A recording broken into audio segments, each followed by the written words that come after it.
Right, it's Chris. Just doing one of these vlogs. The idea of continuing on with talking about art, being an artist in the contemporary age, all that sort of thing.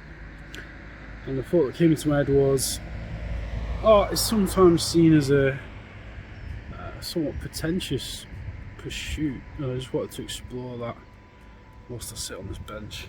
I'm just probably going to my mates, but we're going to watch some cyberpunk films later. Johnny Mnemonic, classic from the 90s.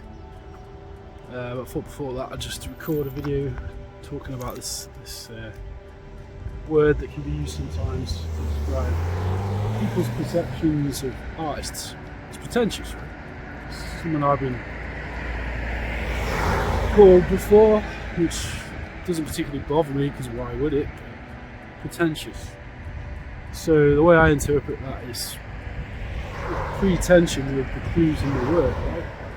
It's attention. Pre being before. And the way I don't think that's really a bad thing. It's got to live your life. Be who you are and obviously care about it. So what? Yeah. So I'd interpret that as an artist's job is often to read the room or read what's going on in the world, right? The tension that exists in the world, in society, civilization, and then do something with that tension that represents it, or maybe look for solutions out of it or whatever. But look at a movement like Dada, for example. They were responding to the absolute industrial slaughter that was the First World War, the madness of it. So they decided to go into the realms of automatism. And, that was probably a nihilistic sort of scream at everything that was going on in the world at that time. Now we exist in a different age. We're basically in the age of technology, obviously. I think I was saying to my mate Matt earlier, sorry, there's a lot of very loud cars, but it doesn't really matter.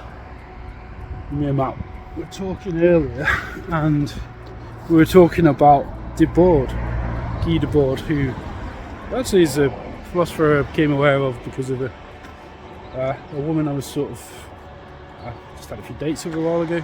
But she recommended me Godspeed You Black Emperor and Guy Debord, which was a good remedy actually, to be fair. For I don't know, I was like a troubled artist at the time. Still am in a lot of ways, but anyway. Guy Debord, Society of the Spectacle. And we do live in a spectacle. I mean, the spectacle is basically we live in a world where images hold all the power, and that's the spectacle. We exist within this mediated image frenzy, where everything just becomes fodder. It's going to get even more increased as AI comes into the fore, and generating art in the broader sense becomes something that anyone can do. Now, I'm all for democratization of art making and that. Why would I be against that? I think it's a good thing. In fact, I was just thinking, so I've been wandering around this part where I live in my hometown. There's been quite a lot of graffiti done.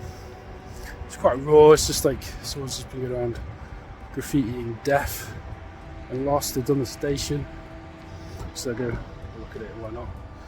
Culture in action, street culture, I suppose. But it made me think, like, obviously street art is often very controversial because it's taking a space that's seen as public. Listen, someone's put two. I mean, it's probably like a young artist that's done that, or young. That's one that says crisp. Most people see it as graffiti, see it as a mess, see it as but it's a reflection of people's dissent. That's what graffiti is often. It isn't just that, obviously. Street art and graffiti is a broad, it's a broad art form, really. Sometimes people do, you know, tags, tell most street artists start out. And you know, Samo for example, Basquiat's a good example of that, of course, same old shit. It's often a craft feel disempowered, right?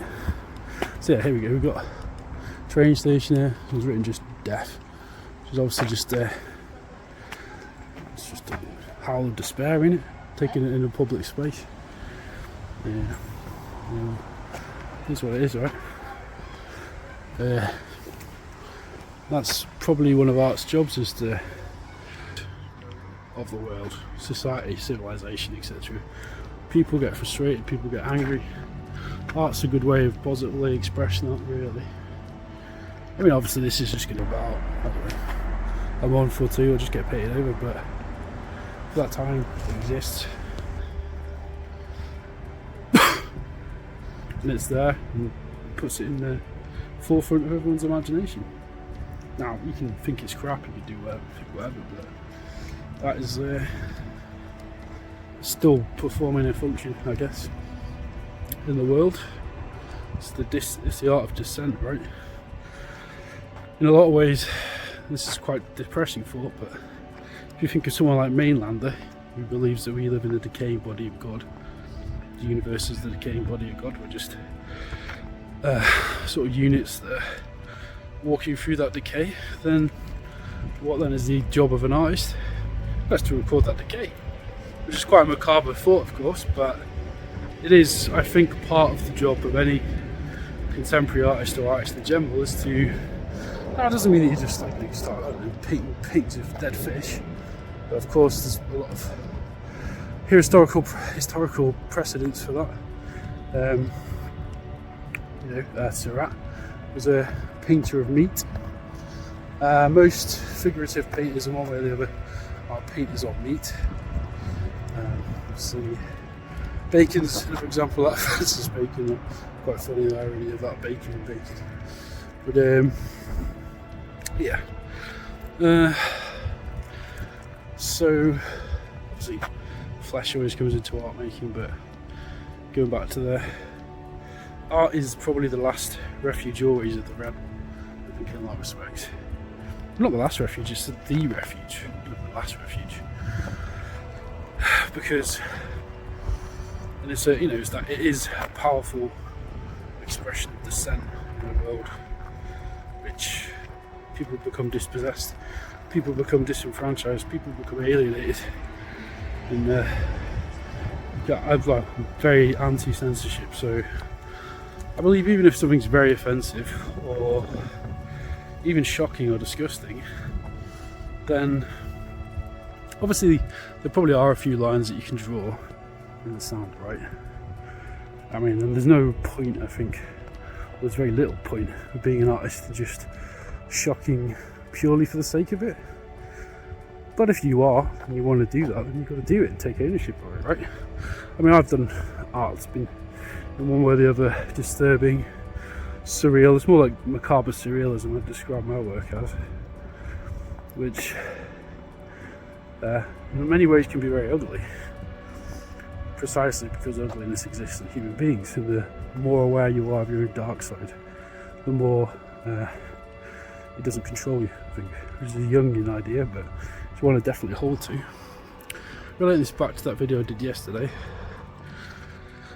so that's quite a disturbing sort of visualization I had. I think it basically just represented something that exists within, definitely, certainly can say within men, is that a violent sort of world that exists within us, our minds, our bodies, our inner violence, I suppose. It's not nice, it's not pretty, but it exists within the world and within us. So I think you either do something with the raw materials of what that is, or you ignore it completely. I think by repressing something that's as powerful as that, in the negative sense, I think you do yourself a disservice. I think everybody has destructive potential and destructive forces that swirl around in their unconscious, right? And I think it's best to unleashing them through artwork, creativity. It's a good way to handle aggression. It's a good way to handle anger. So like, I think a lot of people will see the graffiti artworks and think, fucking idiots. But I look at it and I cheer, to be honest. We've got some more artists born into the world, thank fuck. I think it's a good thing, to be honest. And at the end of the day, like, it's just going to get painted over anyway. For that temporary, transitory period, it will have uglified the space a bit at a time when a lot of people are struggling, feeling shit. It's making the what's under the surface apparent, right? So I'm all for it. Graffiti, whatever. Especially if it's, well, I'm a train station less so, but corporate space, fuck it. Yeah, do whatever you want. More of that stuff is sort of subverted, the better, to be honest. Even with digital space, I think it deserves to be graffitied. Anyway, the train station maybe not so much, but hey ho.